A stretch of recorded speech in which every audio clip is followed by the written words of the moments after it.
was the heat noticeably more present, beginning in that way, in the three sources.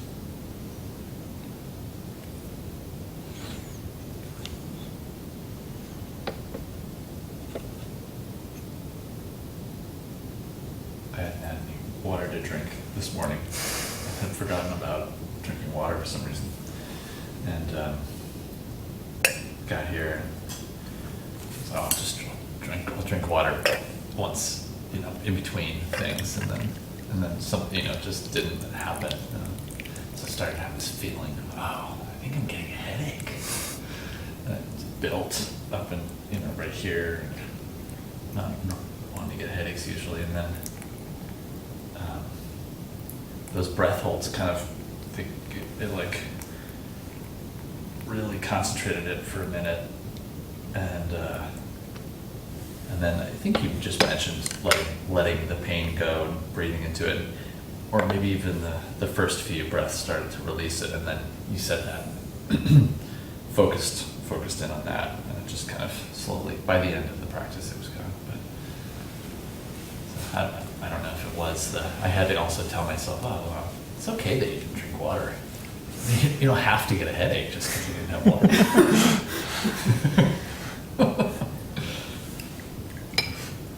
I had somebody all boiled over. And steam coming out.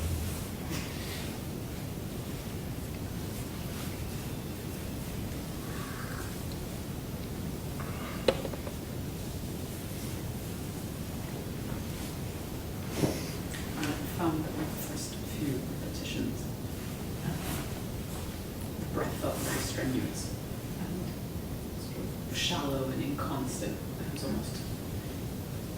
felt almost like too much to ask to like fully fill the lungs, and then having the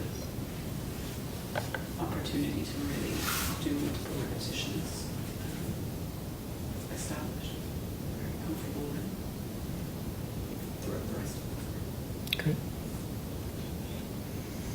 A deepening of your breath, or? Yeah, regularizing, I guess. It was almost as though, felt almost as though it was having erratic heartbeats and sort of very shallow breathing. I experienced more discomfort than usual than sitting before, so there was sort of like a feeling of kind of tremoring. But I felt like that longer span was enough to gradually expand in a rhythmic way, which just regularized it.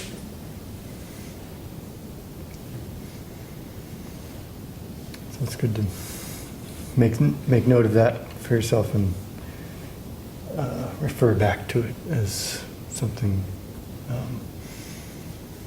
to establish as you enter a practice. Because it will allow the rest of the practice to be effective.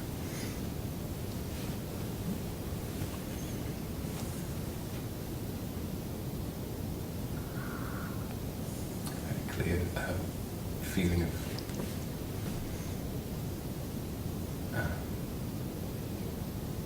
not intense, but heat. I don't know if in the room or just in myself, sitting prior to beginning the form. And I found the slow thread drawing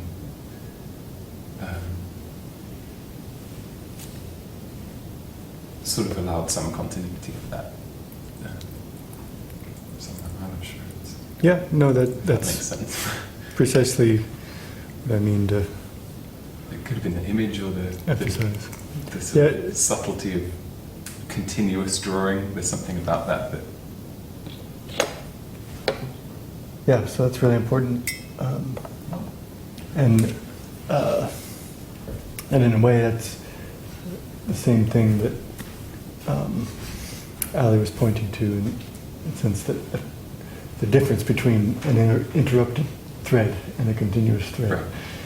Right. And remembering to make note of that and sustain that.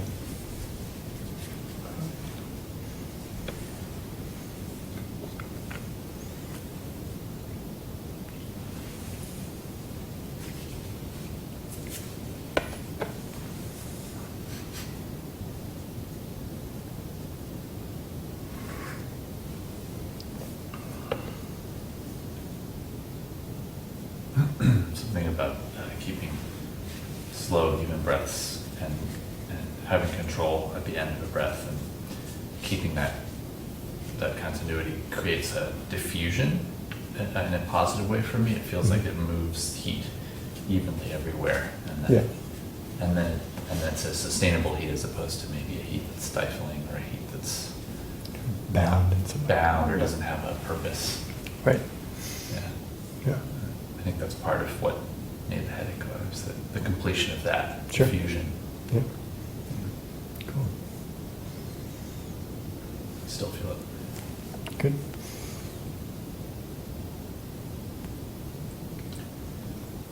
Are there times that you would tend to ease off intensive practice in relation to things like sickness or fever or something like that?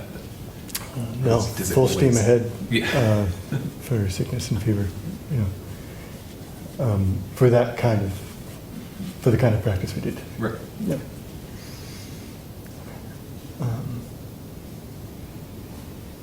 Because it's restorative, not draining. But you can beat a sickness in a single session by continuously generating that heat. Break fever. Not that he's in the same, not so best Well, example, but I was thinking of Wim Hof. Oh, I see. Has Yeah. actually had himself injected with a virus that gave him a fever, and then hooked up to prove that he could do it. Mhm. He got hooked up, and then he generated heat and just eliminated his fever. Yep. So he is an example. He's his own Yeah, thing. it's fine. There's more charisma than content there, but serves its purpose. Yeah. Practices make a lot of people feel good. It's crude. It's basically crude yoga. But, Yeah. it's all traditional. Every part of it is entirely traditional, except that he doesn't suggest you should sit up straight. Yeah, I think he has a background in yogic stuff, but he just kind of created his own. But it's all a little DIY, yeah. Yeah.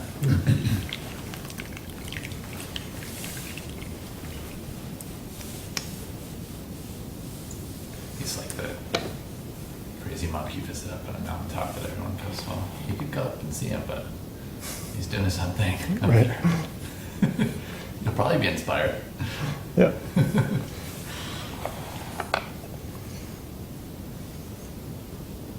In the scriptures, when it says that you shouldn't share them with someone unworthy, Thought somebody was picking up on that when I said that. There's snagging on that, yeah. just was thinking about that. I was curious just to hear Yeah. your thoughts on it. So, I think on the one hand, it's not entirely wrong to hear it as a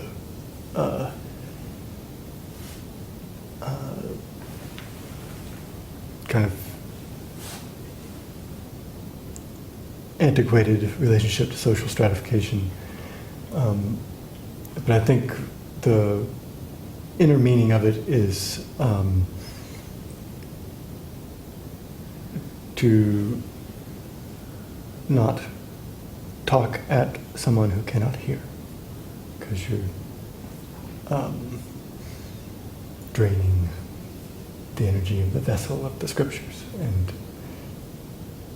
a sincere relationship to the scriptures. And so, like the other higher, middle, lower stuff we encounter, it can be sort of dismissed as an old way of thinking, or it can be made use of more with an opportunity for a profound relationship to that meaning, and needn't be limited by the idea of it being some version of the caste structure. That was actually, my thought was thinking less about that, because that is something that, you could think of, I guess, and may have in the past, like secret lineages being, kind of held secure by wealthy families or whatever, but Right. this was more thinking about just the basic idea. Just what does that mean? Yeah, of sharing Yeah. something like that sincerely with another person, what makes them unworthy. Right. Right. I take it goes on to say that, that you can, there's sort of like the three levels of engagement, from becoming, an enlightened person or being a high practitioner or low practitioner, that kind of thing. And I've always taken that to mean that, sort of if you engage, you don't have to be. It's not all or nothing. That there's a benefit to anybody who is open to, this teaching. And, so, not to think, well, as opposed to an idea that if I don't, aspire and practice to become, another incarnation of Lota or something, then it's not worth it. It's got value wherever you are on the spectrum of engagement, I think. Yeah. That's how I hear that. Yeah, me too, and that's helpful and good relationship to have to it. It was very clear when we went to China, for instance, with people who live in the village and respect the scripture and take something from it, and there's people that take it to different levels of interaction and relationship. Yeah. And some people just, it fortifies them in knowing that there are people doing that and that they can kind of respect it and know it's happening. Yep.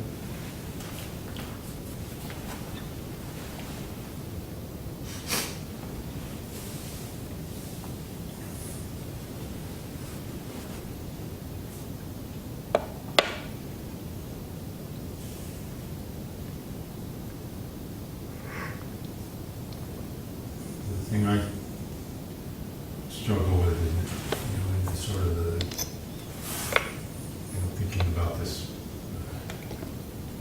cosmically is the amount of pure evil that exists right now.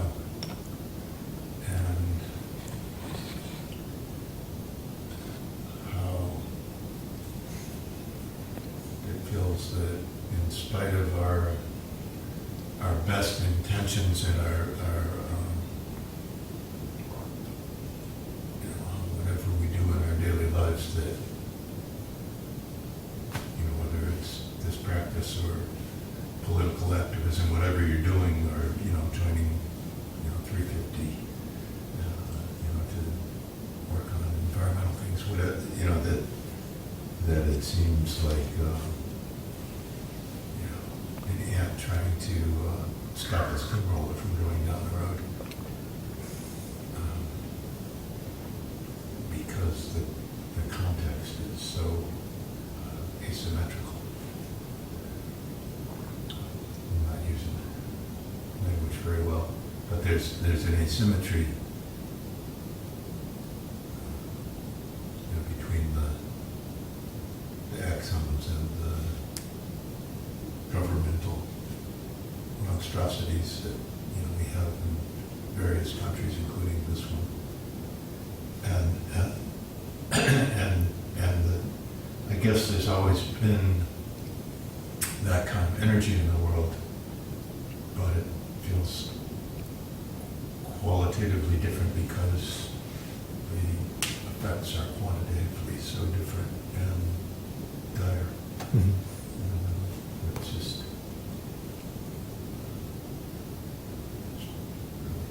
a difficult thought to live with. Mhm. Hard to think of younger generations that are left with this mess. Mhm. Yeah.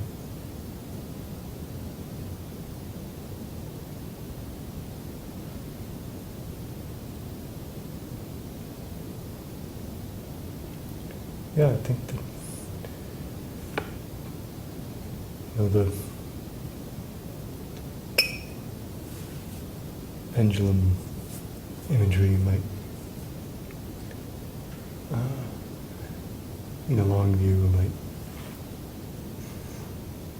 be more apt than the steamroller, just so that you feel that it's true. You can't just put your hand up and stop it, but that it does culminate in reverse is part of the pattern. And feeling it deeply and compassionately is valuable in itself. Yes. Well, it's important not to have hope. It's important to have hope. I was wondering where you're going with that. Yeah. And, getting lost in triple negatives or something. But I feel like the origin of the philosophy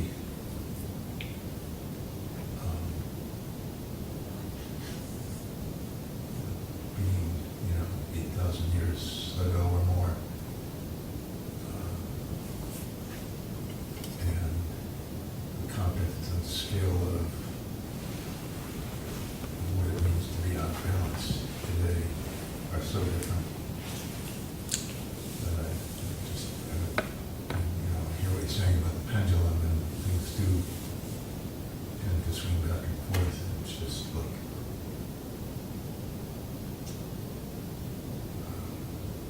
is there room for the pendulum to swing back again, or is it been pushed over? Well, even if it's an extinction event, it pushes back. That's a very long view. Well, I mean, It's, sure. so, but also I think that it may be hard to accurately empathize with life with plagues and evil emperors and lack of resources and nutrition. I think those are pretty extreme in the human experience. Yeah.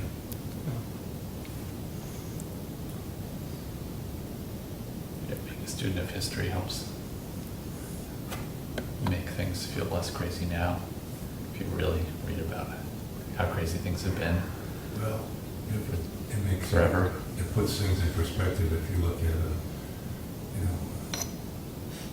Bolsonaro or Trump or any of the monstrous leaders who are around today, historically, and say, well, it's been part of our experience.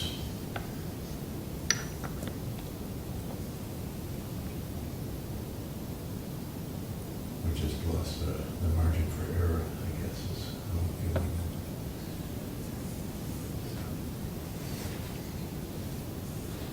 But hey, the hole in the ozone just closed. Got smaller.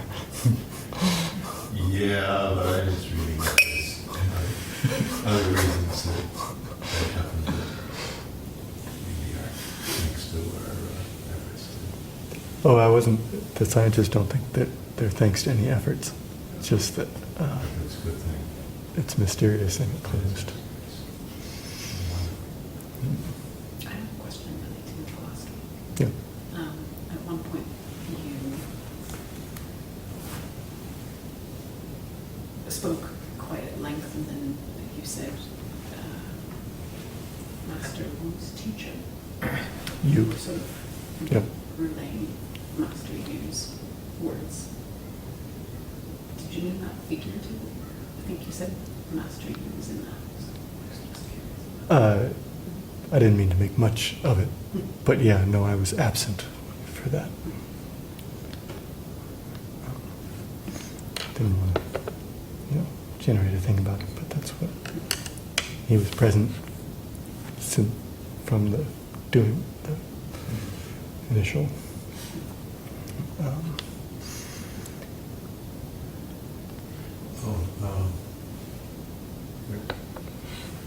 you through with that? I don't want to interrupt your train of thought. I didn't have a trajectory. Okay. I find it comforting and helpful to do this mudra to open with. And I was wondering, you mentioned last week several optional mudras to use. If you wanted, you could do it between the scripture and the beginning of the form. Yeah, that's another place. But it's, since, not everybody knows it or has been initiated to it. I wanna- and because of the Yeah. recording of it and stuff, I don't want to get into it specifically, but you can use it.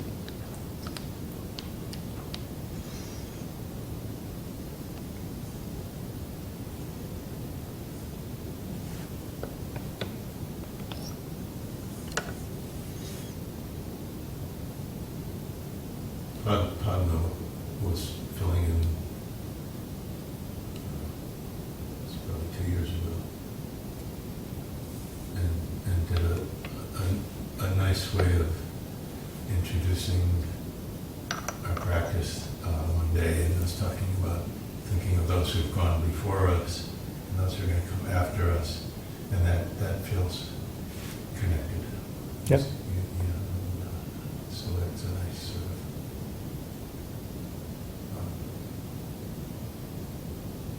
opening up for me. Great. Yeah.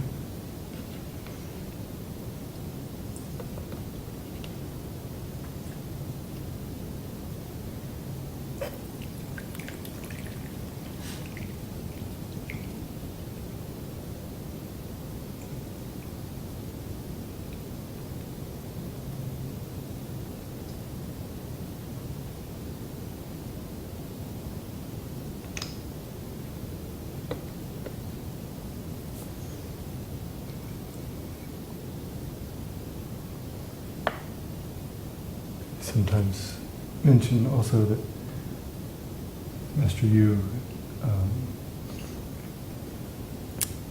did not lie down to sleep, but instead meditated for the last 50 years of his life.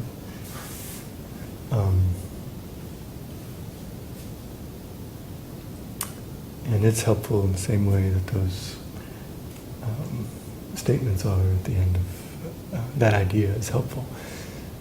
Same way that those statements at the end of the Ching Ching Ching are helpful in kind of showing up your understanding of the great benefit that is available through the practice.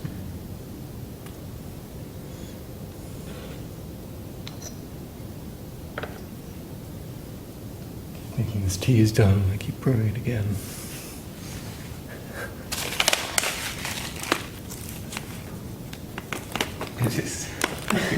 What's that? I think you said it's quite potent. Oh, okay.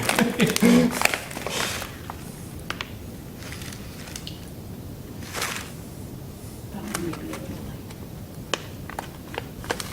light. Is this, did you bring this today?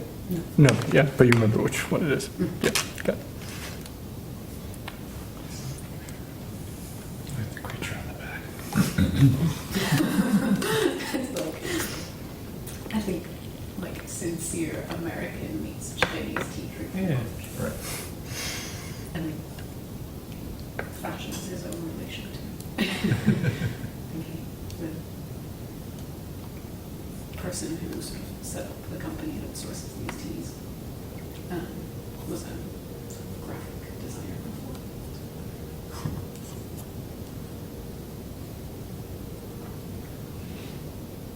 I was really struck last week in a kind of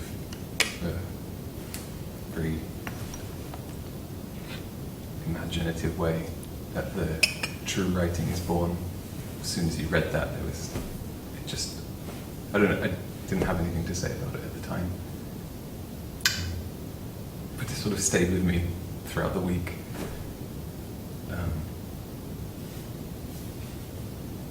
And I don't know if it has that resonance, but it seems to relate to a sort of that dawning feeling of something, that sort of sense of, I think when you're sort of a slow dawning sense, but it seems to relate to the subtle, or to tuning into a moment when you're going for a walk and there's a feeling of sort of connectedness and understanding.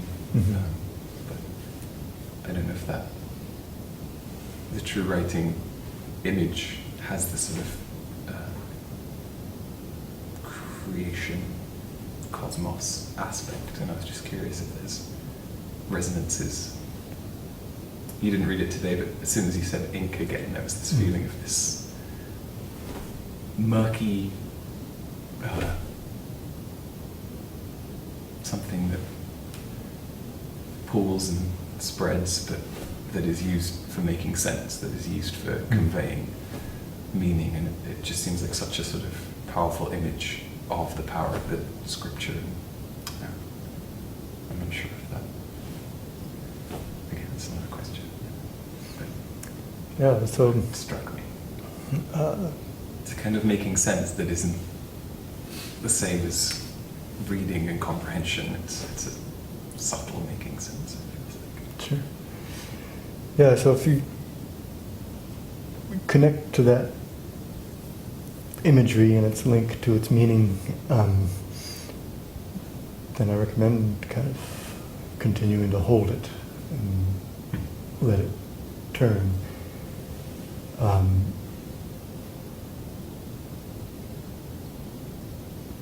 Because it's within that imagery is available the whole picture.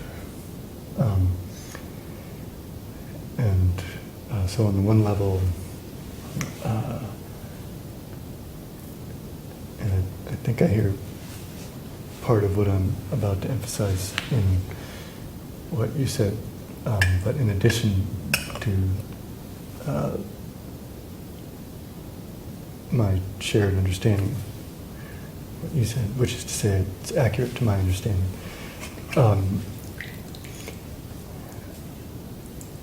There's the feeling, and that I mentioned the Yin Fu Jing in that commentary.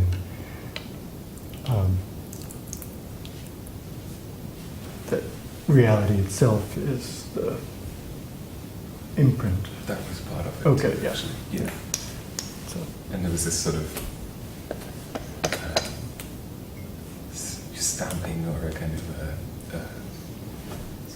the impression of something that has a very charged and distinct form, but that unfolds, that kind of unfolds over time, or unfolds energetically, or something like that. And the imagery, and remembering that session with the talisman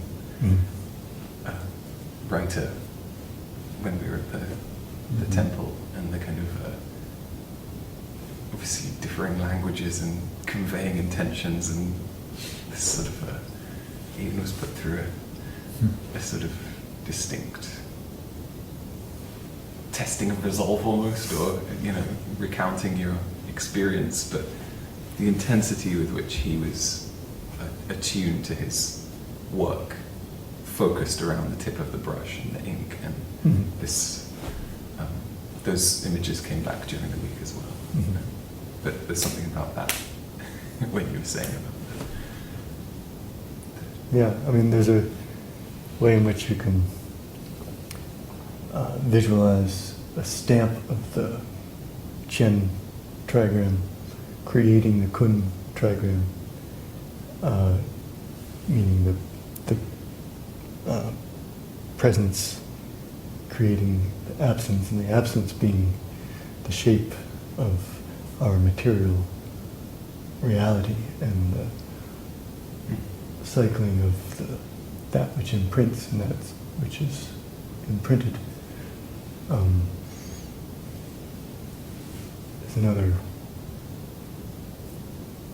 imaginative gateway to understanding the transformation of yin and yang in this very all-encompassing. Like in a day like this, it's actually kind of easy to visualize somehow the brightness and clarity of the day. You can feel like the shape of what is present is what is left by the impression of the brightness, hardness, constancy, which is leaves behind materiality and change, mutability.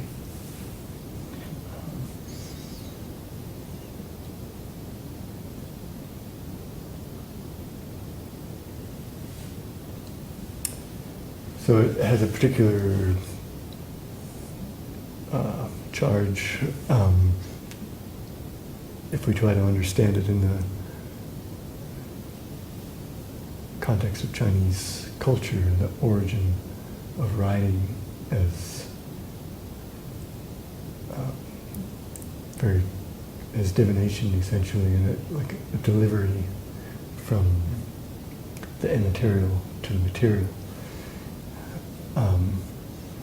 or the trace of the immaterial in the material, which has been, in a way, sustained through the development of language and concept, and characters rain down from the top of the page, and the brush connects heaven and earth, and the ink is earth, and no matter how you pull it apart, it retains all of that taut symbolism.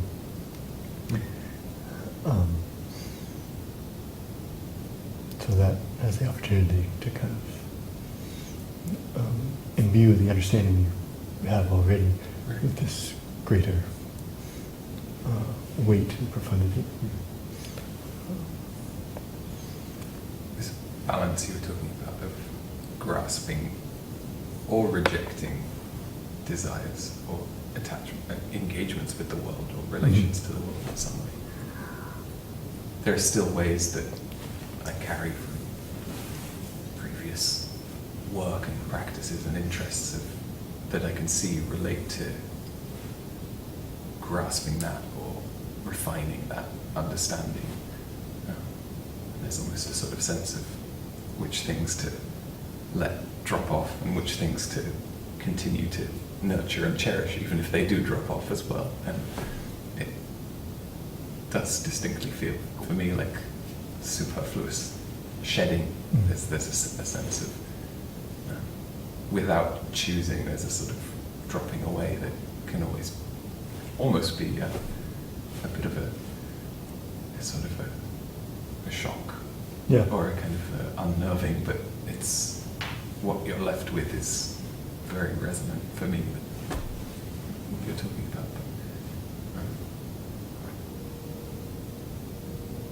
Yeah, I guess it's just a question of skill and recognizing what you're refining by carrying on practices or relation to language in a way that isn't fixity, but rather kind of awareness of resonances and that sort of thing. Yeah, I think that in the same way we all today felt that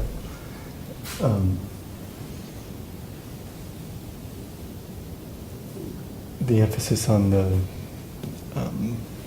continuousness and the thread that we try not to snap or let go slack is applicable and has power in using it to frame our relationship to practice each day, practice through the day, practice over the course of a month, a year. That continuity exponentially amplifies the pervasion and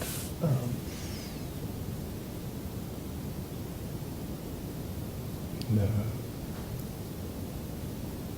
transformative possibility.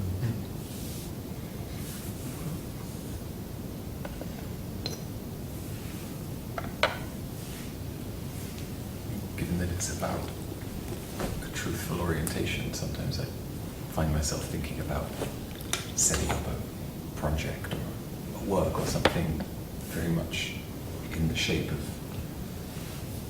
the kind of notions that are being outlined, and sort of like not wanting to take and apply the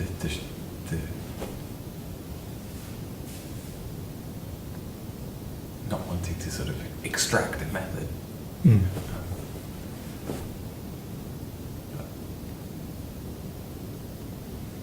Finding that it's actually there in approaching a topic or approaching a task, or it sort of speaks its own truth when I don't. Yeah, so I would draw the comparison there to the lower and higher virtue, right? Where virtue is being lower virtue is acting in the ways that we understand the higher virtue would act on its own. And so applying the method of the pattern that you see is like practicing the precepts. Whereas allowing the precepts to, or the behavior indicated by the precepts to naturally emerge is higher way, but really what we're doing is, or it's useful to do, is let the two inform one another. And so, going ahead, allowing yourself to go ahead and apply the method to the pattern as you see it, with a specific intention, can reveal ways in which you misunderstood the pattern, and that's very useful. Or it can be just a performance of the pattern, like performing a practice, and that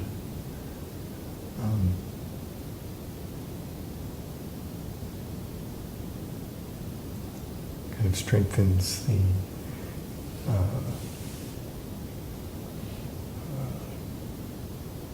establishment of conditions to allow the pattern to emerge naturally. And so I wouldn't resist that urge. Just do it with the awareness that you are already bringing to it. There can be this catching oneself, sort of, I'm not doing, like I'm in a circumstance where you do have to act, or you do have to make a decision, or you are being cornered by your conditions, then you've got to draw on what you have in some way. That's very useful to hear. And I'm talking about very practical, like everyday things. Just don't want to bore you with the details.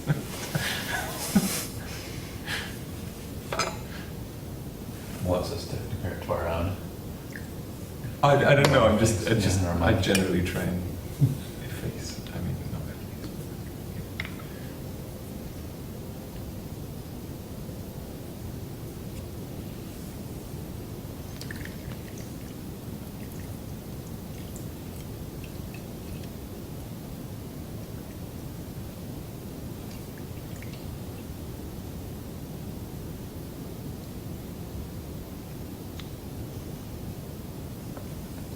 Is a talisman generally a character, or can it be anything?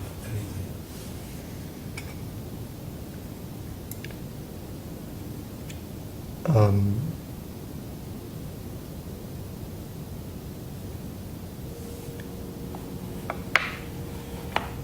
so the concept of a talisman is this kind of imprinting that we've been talking about.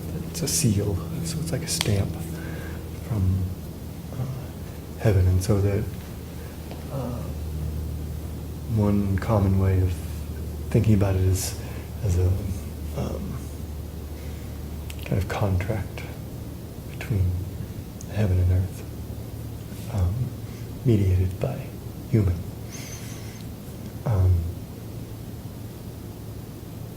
And that's accurate, but it can pull you into a sort of funny administrative view of it all. But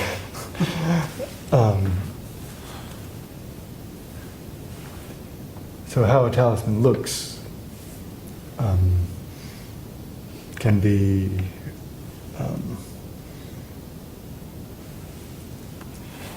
a wide range of. So the representation. It's usually not not. They can be rather complex, like this. That's a talisman, and they can be simpler. And that's a talisman.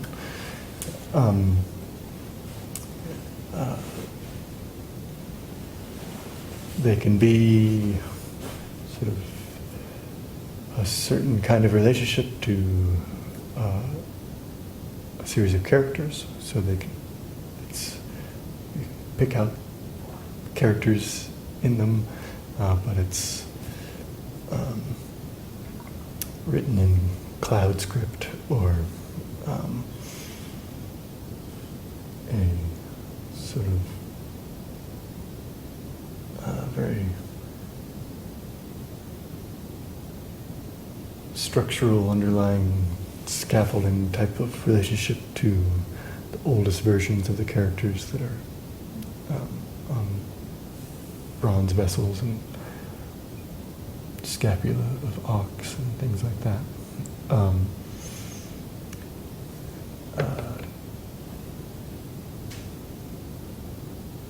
Or it can be this fully abstract, amorphous kind of shape.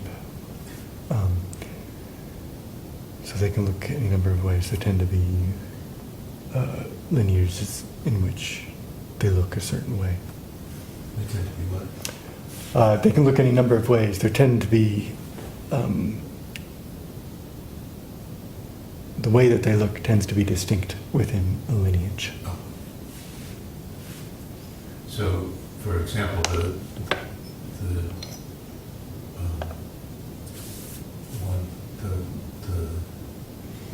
talisman on the wall behind you has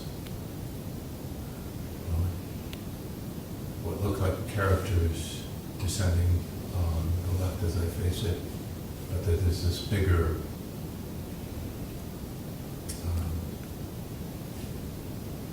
drawing. I don't know. And is that just sort of an inspired? I mean, is there a vocabulary, or is that more just like an inspired kind of? art? It's very specific. So it's a replication of. It's an exact replica of the original, which.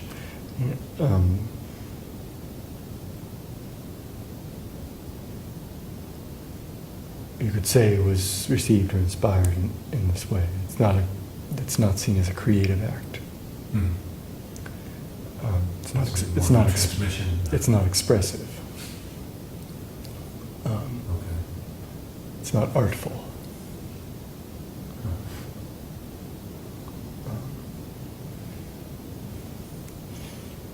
the characters on this are the date.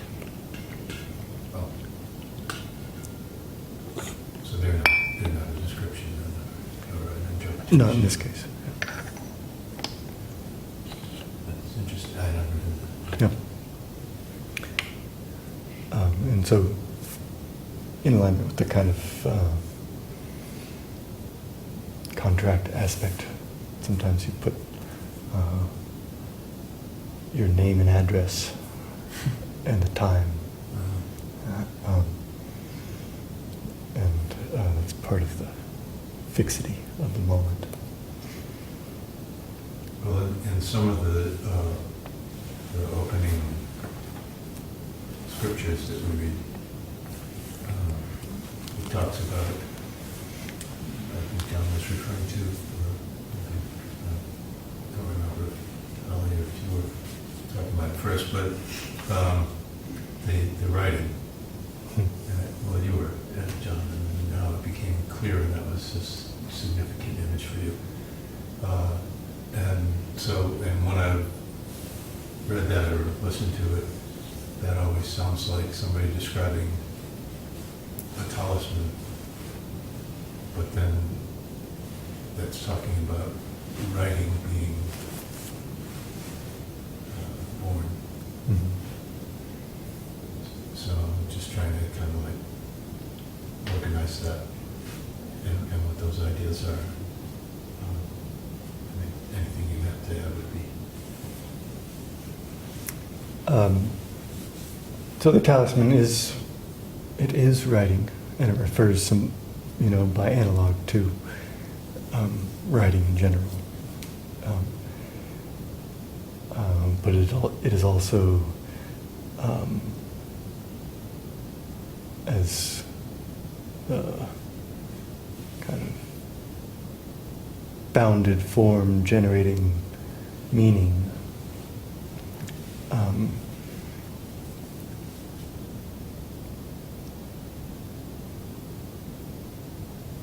It is true and it is writing. And so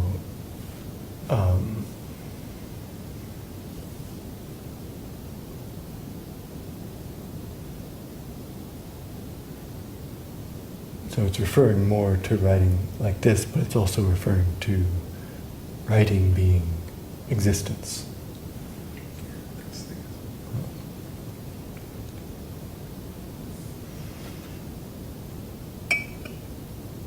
really mysterious. But true. Is there a sense of that being a contract with people? Humanity, or and you were saying earlier that a talisman is a contract of sorts, Mm-hmm. and just in that piece of the scripture.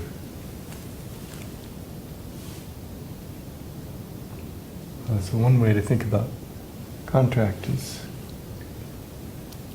as an agreement.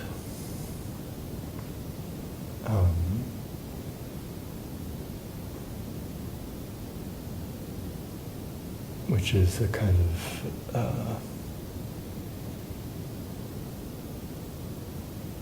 balanced opposition, right? It's from this side, and this side is, this is the place where we meet.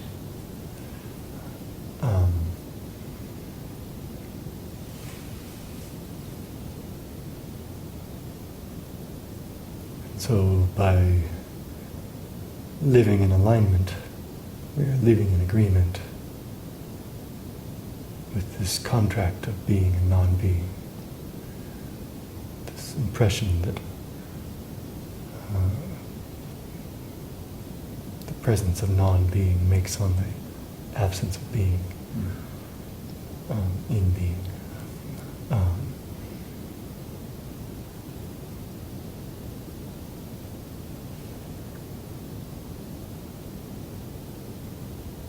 So it's not like or I don't know, my relationship to it isn't that there is some contract with heaven in which we are perpetually in breach, of which we are perpetually in breach, but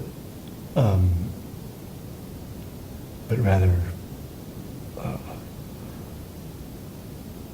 letting it inform my understanding of where presence and absence conjoin.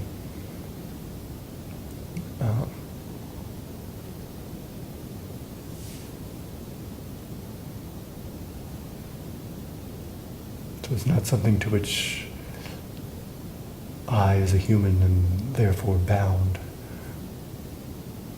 but it's a statement of the view, really. It's a statement of the structure of reality.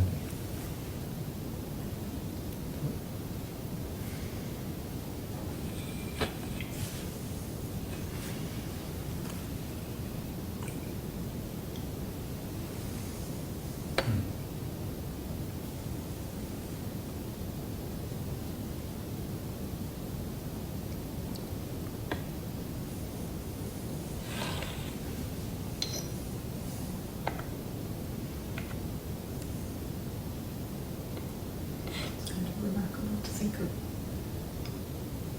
making statements about the view of reality in a medium other than sentences. It's kind of what I'm trying to Avoid it forward.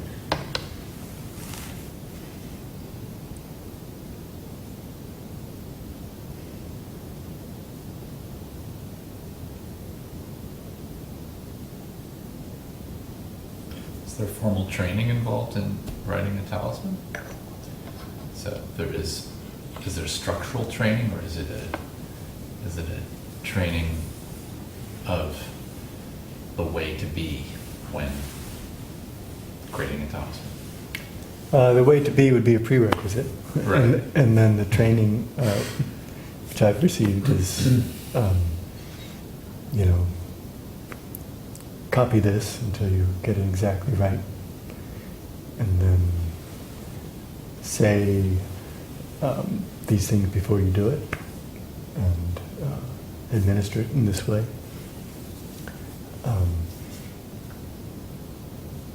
And then the transmission is empowered. And that's it. That's the structure. And are talismans still being created? New ones? Yeah. Not that I know of. So It's they're all- possible, but I haven't encountered that. There are certainly more that exist than could ever be remembered or used. Master Wu's talisman transmission was 49 days long. Might have been fasting, and they were writing and consuming Cinnabar talisman the entire length of those 49 days.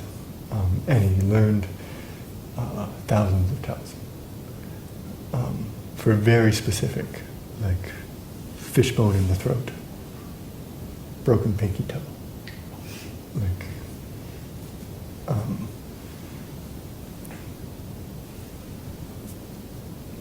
just as specific as you can imagine. There is a specific talisman for that. And so often that specificity isn't maintained because these broader, more powerful talisman, like the handful that I learned in this formal structure, I've learned more from Master Wu, but in this formal structure from Master Wong,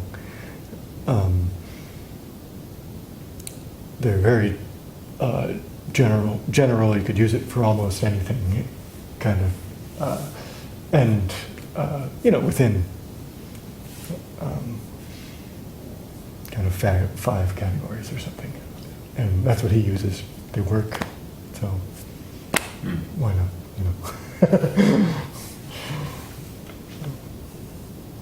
is Master Wang the master who gave you the talisman for your heart? Yeah.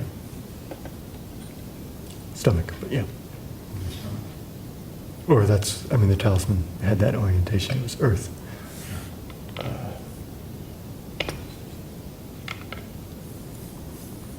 And also the thunder practice. Yeah. Yep.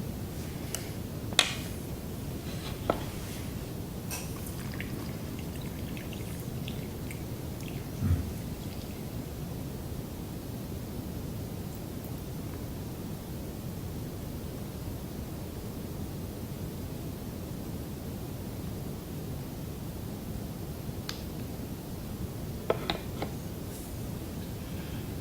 Of course, and not being artful, profoundly artful, and that it's not self-conscious at all. Mm-hmm. Some artists tap into that in their own unique ways. That's Sure. just where their brain is, but.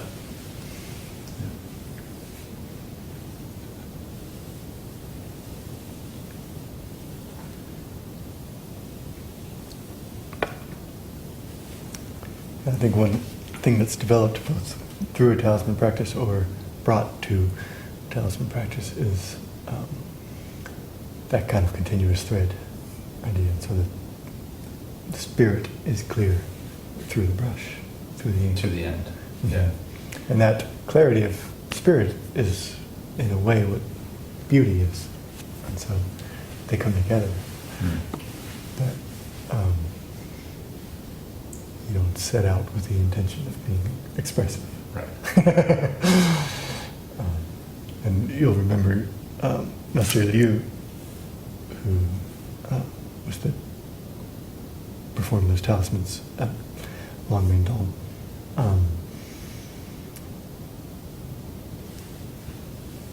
His great emphasis on not putting it on the wall is art. This is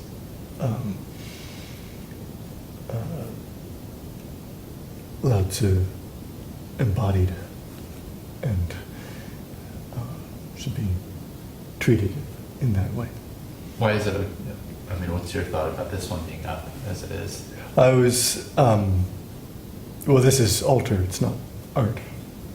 Right. Oh, so as being part of an altar, it can be showcased Yeah. as opposed to folded up and kept for a specific purpose. Sure, some of them are, 'Cause it is a the purpose. prescription is sometimes to, like I have a infant crying talisman pinned to the wall above where Ida sleeps. And it's intended to be there, it's just that that's how to use that talisman. It's just that one's relationship to it is not one of art and display. Yeah. So it has the same role here as the statue does. Yeah, I mean, the whole tradition of practicing with disappearing, on a disappearing surface. Yep. My brother was saying that when he went to China, he was watching old men painting with large brushes just on the sidewalk. Mm-hmm. And they would disappear, and they would do something else, and then fade away. Yep. Yeah. Are the red figures stamps or are they drawn by hand? A stamp.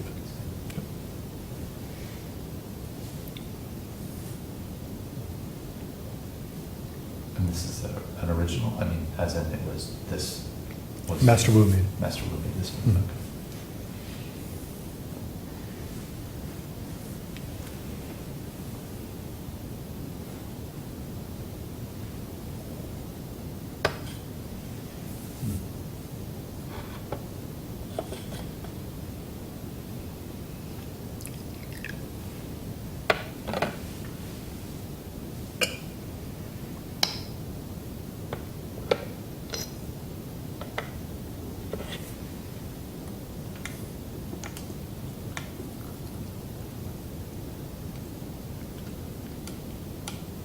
So that same idea can be integrated into your understanding of performing mudras or even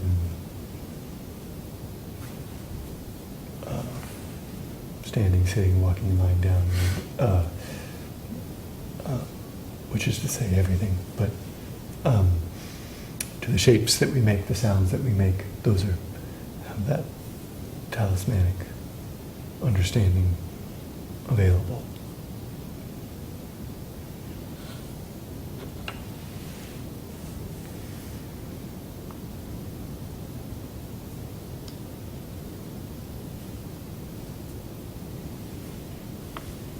To the breath, following the breath all the way through. Sure.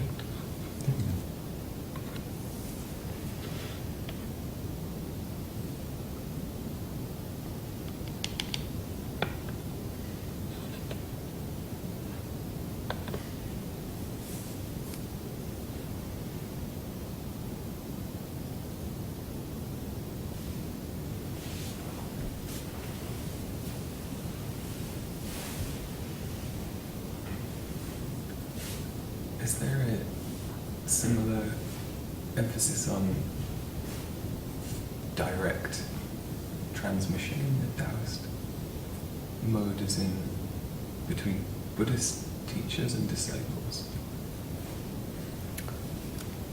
You mean the kind of specifically the wordless transmission kind of? Yeah, or recognition of understanding having that quality to it. Yeah.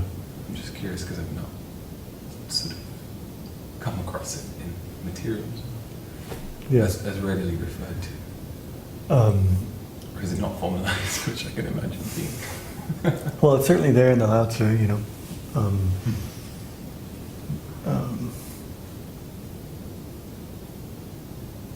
In the second or third chapter, the wordless teaching, it's partly referring to that, but it's also meaning the more you know, the less you say, kind of. But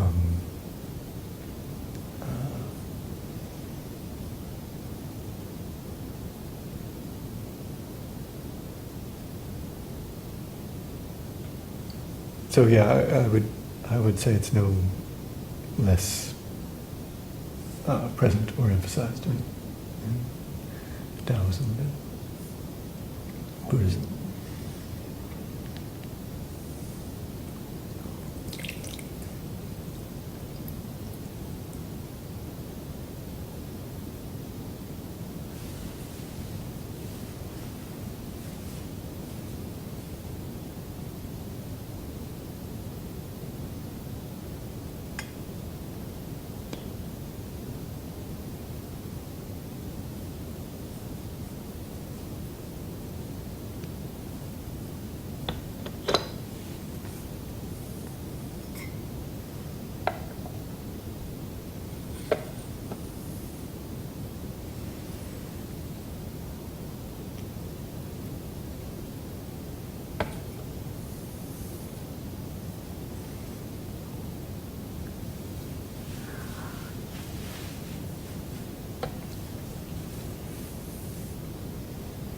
You mentioned a few mudras for sitting and receiving the scriptures.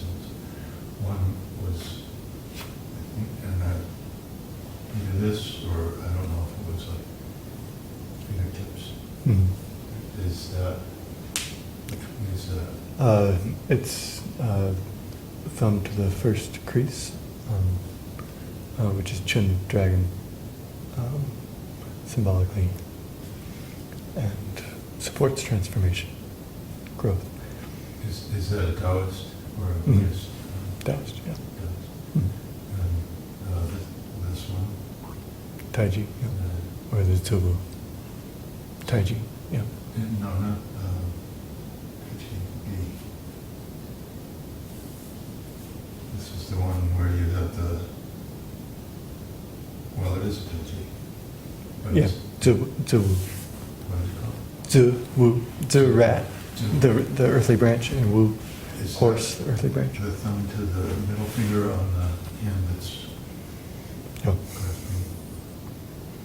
Okay, Which it's not is- thumb to the ring finger. The ring finger's on the other hand. so the tip of the middle finger is associated with Wu. And the crease of the ring finger is associated with Zi. And so it's those points that we're connecting here. And that's a tip for,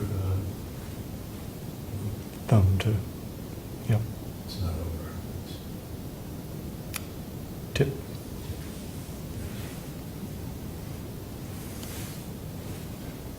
have to do it right. Yeah, it's important. Is it the same orientation? The Zi Wu is the same, yeah.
When you are thinking about Chen and Kun and Chun as imprinting, Mhm. is Kun the result or is Kun the receiver? If that makes sense. I wasn't sure how you were visualizing that Yeah, and where the, either or both. you know, the 10,000 things sort of the effect of that imprinting. Yeah. The material result.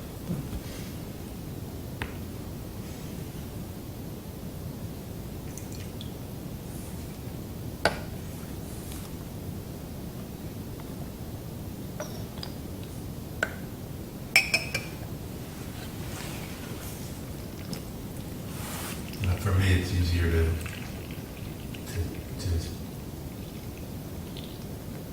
start with a sort of the 3-year-old's view of things, and then from there to move to the abstract, the more abstract, you know. But if that's sort of fuzzy to start with, then I feel like it's easy to get sort of tangled up in the weeds. Sure. Yeah, makes sense.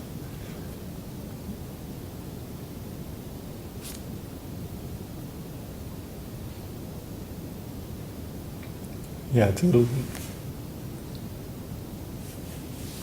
tricky to conceptualize in only one way, in the sense that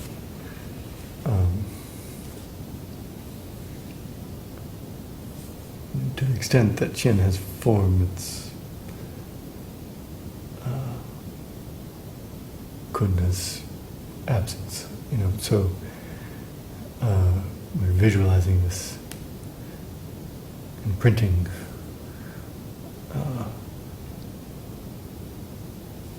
or understanding the imprinting as a pattern.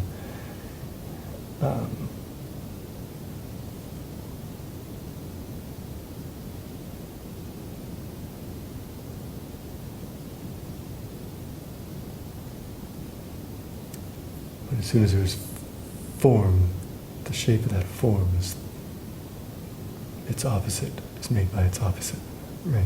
So,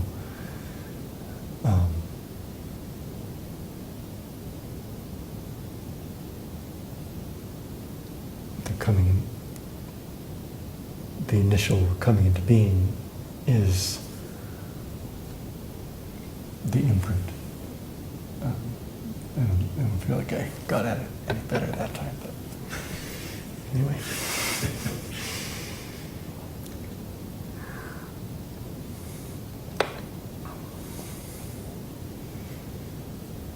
Is the pressing the brush and writing coming into being kind of an analogy for the same? Yep.